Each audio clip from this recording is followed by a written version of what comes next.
गीता जी में भगवान कहते हैं, आहा, जो सब कुछ छोड़कर अनन्यास चिंतयन्तो माम ये जनाः पर्युपासते तेषां नित्याभियुक्तानां योगक्षेमं वहाम्यहम्। अनन्यास चिंतयन्तो माम ये जना पर्युपासते, अनन्य भाव से जो हमारा चिंतन करता है मैं उसका योग क्षेम का वहन करता हूं। योगक्षेम क्या है मित्रों? अप्राप्तस्य प्राप्ति ही योगा, जो नहीं है वो लाकर देना, वो है योग। क्षेम क्या है?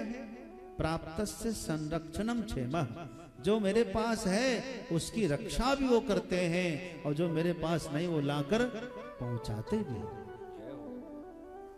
तो इस प्रसंग पर एक पंडित राज जगन्नाथ जी, बड़े विद्वान, वो श्रीमद् भगवत गीता पर टीका लिख रहे थे, और ये पंक्ति जब आई कि योगक्षेमम वहाम्यहम्, उसमें वहामी धातु है जो वह प्रापणे धातु से बना है। वहामी उत्तम पुरुष का एक वचन।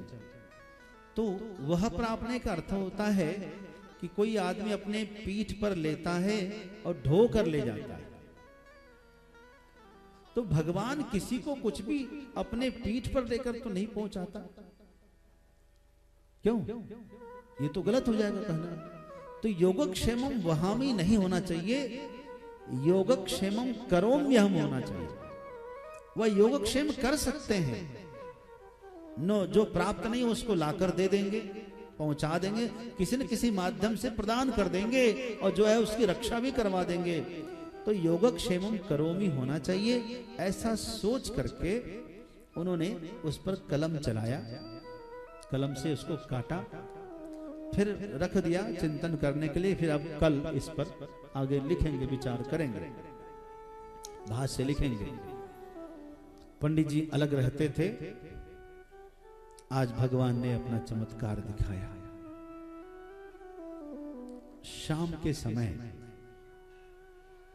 करीब 4 बजे बजते हुए भगवान स्वयं एक बालक का रूप धारण करके, अब घर में जो है राशन की कमी है, पंडित जी ऐसे निष्प्रिय हैं, किसी से कुछ मांगते नहीं, अधिक कुछ लेते भी नहीं, लेकिन घर में राशन तो ऐसे चलेगा नहीं, सामान तो चाहिए।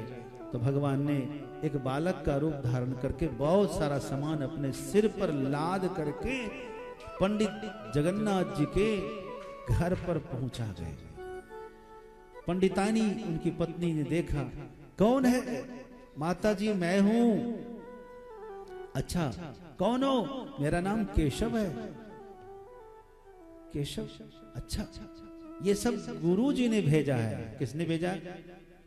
गुरु जी ने भेजा है। अच्छा रखो रखो रखो, मैं तो खामखा उन पर गुस्सा कर रही थी, घर में खाने के लिए राशन का एक दाना नहीं बचा है, उनको हमारे घर की चिंता ही नहीं थी, लेकिन ठीक किया, अब भेज दिया रखो। लेकिन ये तुम्हारे गाल पर ये कैसा लाल खरोच कैसे है? तुम्हारे चेहरे पर खरोच क्यों है? उसने कहा माताजी क्या बताऊं, आज गुरुजी ने मारा है। क्या कहा? गुरुजी ने मारा है। तो पंडितानी का गुस्सा आसमान पर आ गया। लगता है बुढ़ा होने से बुद्धि इनकी सठिया गई, अब दिमाग काम नहीं कर रहा। इतना प्यारा बच्चा राशन भी लेके पहुंचा रहा, उसको मारने की क्या जरूरत थी? तुम ये महरम लगाओ, उसको मक्खन लगा दिया उस पे, बोले अब ठीक हो जाएगा, पानी वानी पिला दिया, जाओ बेटा। हम आने तो गुरुजी को बहुत डांटेंगे, उनका दिमाग ठीक नहीं रहता। शाम के समय पंडित जी घर आए और जो पंडितानी बरस पड़ी उस पे, कोई होश ठिकाना नहीं है। इस उम्र में किसी को मारने पीटने की क्या जरूरत है? वो भी इतना प्यारा बच्चा, इतना सुंदर बच्चा, उसको तुम मारते हो, वो भी ऐसे खून बहा दिया। पंडित जी ने कहा कि तुम किसकी बात कर रही हो? अरे वही जिसने इतना सारा राशन महीने भर का पहुंचाया है। किसने पहुंचाया?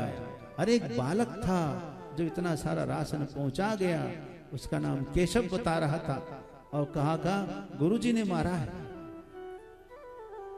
पंडित जी को याद आ गया कि आज हम कह रहे थे कि योगक्षेमम वहाम्यक जगह योगक्षेमम करोम्यम होना चाहिए, तो क्या उसने अपने माथे पर लाया था? बोले हाँ, अपने माथे पर लाया था।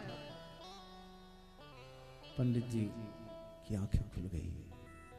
पंडितानी से कहा, तुम बड़े भाग्यशाली हो, आज तुमको कन्हैया दर्शन दे गए, आज तुमको कन्हैया दर्शन दे गए। मैंने किसी बालक को नहीं भेजा था, मैंने किसी बालक को नहीं मारा है, मैंने किसी बालक को देखा भी नहीं है। मैं तो आज सवेरे सवेरे सुबह सुबह गीता पर भाष्य लिख रहा था और ये पंक्ति थी कि अनन्याश्चिन्तयन्तो माम ये जना पर्युपासते तेषां नित्याभियुक्तानां योगक्षेमं वहाम्यहम्। मैं उसमें सोच रहा था कि वहामी का अर्थ होता है जो अपने माथे पर ले जाकर पहुंचाता है। भगवान किसी को घर पर माथे पर थोड़ी पहुंचा सकते, वो तो किसी को कुछ भी करा सकते हैं। तो मैं सोच रहा था वहामी की जगह करोमी कर दूं। मैं जो उस पे कलम चलाया वो उसके चेहरे पर समझो खरोच पड़ गई।